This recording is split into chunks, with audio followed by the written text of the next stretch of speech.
बिस्मिल्लाहिर्रहमानिर्रहीम अस्सलाम वालेकुम। उम्मीद करता हूँ सब खुश होंगे। पाण टॉपिक स्टार्ट करण वारा आहियूं animal sale. So animal sale खे अचण खां पहिरियों कुझु नॉलेज मां तव्हांखे ॾियणु चाहींदुसि सेल जे हवाले सां त सेल आहे छा। बेसिकली सेल जेको आहे so basic unit of life आहे, ज़िंदगी जो बुनियादी हिकु आहे। जीअं मिसाल तौरु तव्हां सम्झो जेको घर सिरनि जो ठहियलु हूंदो आहे त उन जो जेको बुनियादु थींदो, बेसिक जेका शइ थींदी उहा सिर थींदी। अहिड़े तरीक़े सां त असांजे जिस्म बि इन नंढनि नंढनि ब्लॉक्स जो ठहियलु आहे जंहिंखे असां सेल चवंदासीं। सो सेल जेको आहे उहो रॉबर्ट हुक 1665 ईस्वी में दरियाफ़त कयो फर्स्ट टाइम।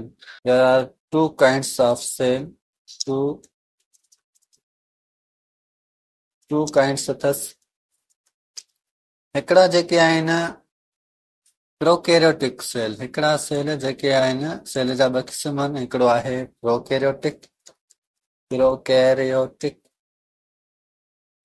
सेल एंड ॿियो जेको सेल आहे उहो आहे यूकैरियोटिक सेल। यूकैरियोटिक ऐं प्रोकैरियोटिक में छा फ़र्क़ु आहे इन जो डिटेल वीडियो इंशाल्लाह डिटेल तव्हांखे ॾींदुसि डिटेल वीडियो इन जो। तो फ़िलहाल पाण जस्ट हिकिड़ी डेफिनेशन पढ़ी था सघूं त प्रोकैरियोटिक छा हूंदा आहिनि। प्रोकैरियोटिक उहे सेल या उहे जानदारनि जा सेल जिन जे अंदरि न्यूक्लियस मौजूदु न हुजे उन्हनि खे प्रोकैरियोटिक सेल चइबो आहे। मिसाल तौरु बैक्टीरिया असां वटि आम मिले थो जंहिंजे सेल में न्यूक्लियस मौजूदु न आहे हूंदो। ऐं ॿियो जेको असां वटि सेल आहे उहो आहे यूकैरियोटिक सेल, जंहिंमें उहे जानदार जेके सो जिन जे सेल जे अंदरि न्यूक्लियस मौजूदु हुजे उनखे यूकैरियोटिक सेल चइबो आहे।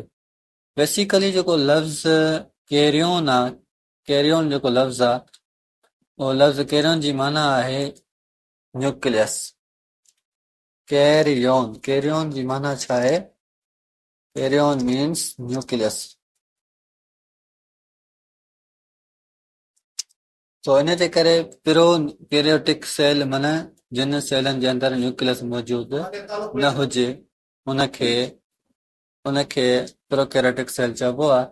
ऐं उहे सेल जिन जे अंदरि न्यूक्लियस मौजूदु हुजे उन्हनि खे यूकैरियोटिक सेल चइबो आहे। कुझु जानदार अहिड़ा आहिनि जेके सिर्फ़ु ऐं सिर्फ़ु हिकु सेल मां ठहियल आहिनि जंहिंखे पाण यूनिसेल्यूलर चवंदा आहियूं। यूनिसेल्यूलर जानदार जेके हिक सेल जा ठहियल हुजनि ऐं ॿिया असां जानदार आहिनि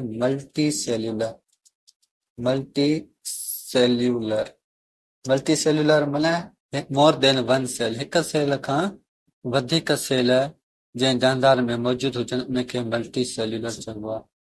तो हीअ थी वई थोरी तव्हांजी सेल जे बारे में इंट्रोडक्शन। उमेद आहे तव्हांखे सम्झ में आई हूंदी। हाणे अचूं था एनिमल सेल जे ऑर्गनल्स जे बारे में।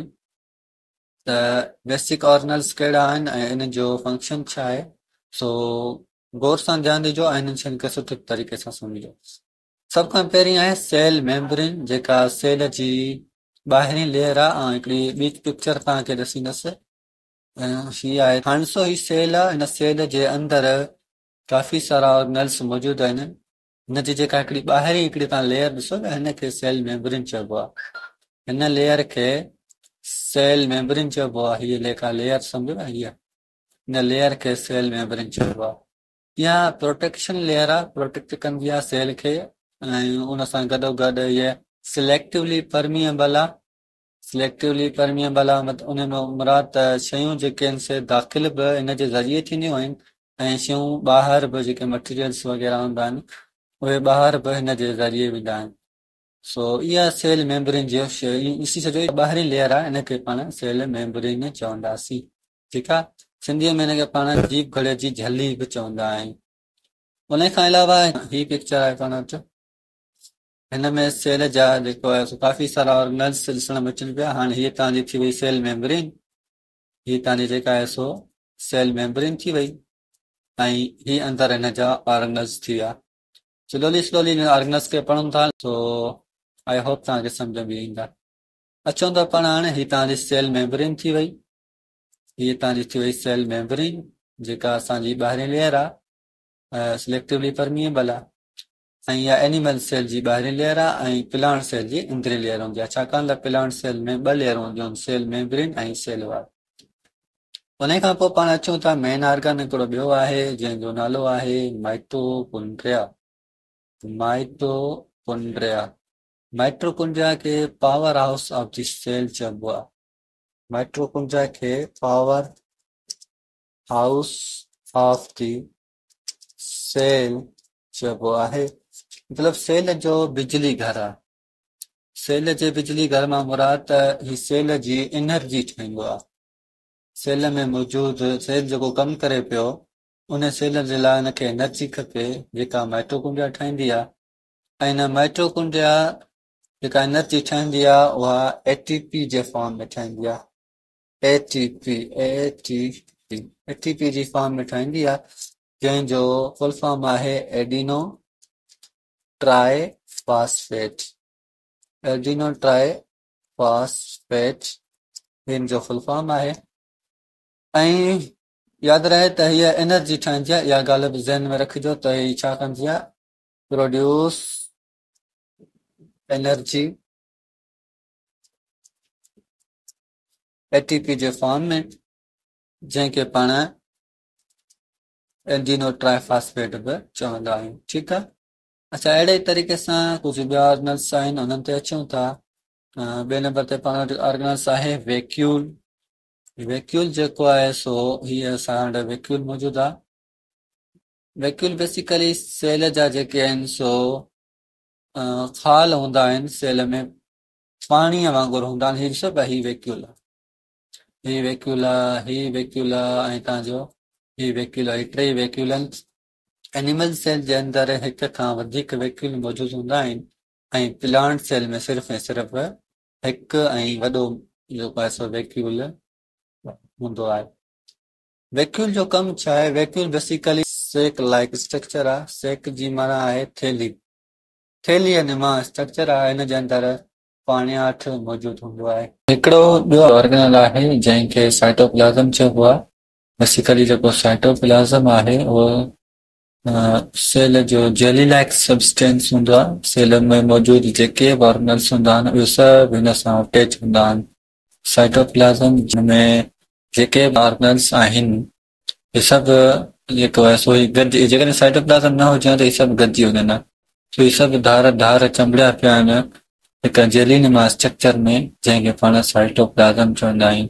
तो इहे सभु न्यूक्लियस, हीअ माइटोकॉन्ड्रिया वग़ैरह जेके बि ही वैक्यूल मुख़्तलिफ़ क़िस्मनि जा ऑर्गन्स आहिनि जेके इनमें चंबड़िया आहिनि, उनखे साइटोप्लाज़म चइबो आहे। सो साइटोप्लाज़म जेली लाइक सब्सटेंस आहे। उन खां पोइ असां वटि हिकिड़ो ॿियो सेल जो ऑर्गनल आहे जंहिंखे एंडोप्लाज़मिक रेटिकुलम चइबो आहे। हिन जा ॿ क़िस्म आहिनि, हिकिड़ो रफ एंडोप्लाज़मिक रेटिकुलम, हीअ सो आहे रफ जेको आहे सो एंडोप्लाज़मिक रेटिकुलम, ऐं ॿियो असां वटि आहे हिकिड़ो, उहो आहे स्मूथ एंडोप्लाज़मिक रेटिकुलम। सो एंडोप्लाज़मिक रेटिकुलम खे सिंपली ER में चइबो आहे। एंडोप्लाज़मिक रेटिकुलम जो कमु छा आहे? बेसिकली जेको रफ़े वारो एंडोप्लाज़मिक रेटिकुलम आहे हिन में राइबोसोम्स अटैच हूंदा आहिनि। हिन में राइबोसोम्स जेके आहिनि उहे अटैच हूंदा आहिनि। Ribosomes are attached. So ribosomes हिन में अटैच हूंदा आहिनि। उन खां अलावा हीउ जेको आहे सो प्रोटीन ठाहिण में बि हेल्प कंदो आहे and help to make